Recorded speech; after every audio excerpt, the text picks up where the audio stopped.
إما يبلغن عندك الكبر أحدهما أو كلاهما فلا تقل لهما أف ولا تنهرهما وقل لهما قولا كريما। আল্লাহু পাক রব্বুল আলামিন বললেন, যখন তোমাদের পিতামাতার মধ্যে কেউ যখন বার্ধক্যে পৌঁছে যাবে, অথবা তোমাদের পিতামাতা উভয়ে বার্ধক্যে পৌঁছে যাবে, বয়স্ক হয়ে যাবে, তখন তোমরা শব্দ বলে, কটু কথা বলে কষ্ট দেবে না, পিতামাতাকে কষ্ট দেবে না, কর্কশ ভাষা বলবে না, খারাপ ভাষা বলবে না, অন্যায় ভাষা বলবে না, কড়া ভাষায় কথা বলবে না, নরম ভাষায় কথা বলবে।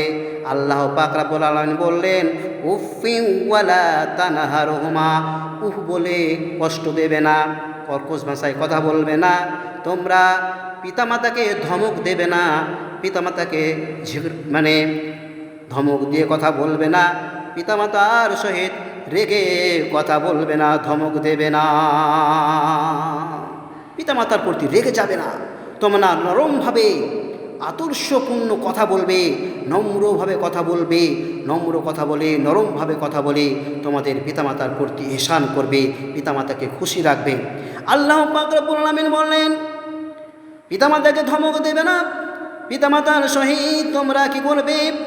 সৎ ব্যবহার করবে, সৎ আচরণ করবে, পিতামাতাকে নম্রভাবে কথা বলবে, কওলান কারীমা, নম্রভাবে, ভদ্রভাবে, সম্মানের সহিত আদর্শপূর্ণ সহানুভূতিপূর্ণভাবে কথা বলবে।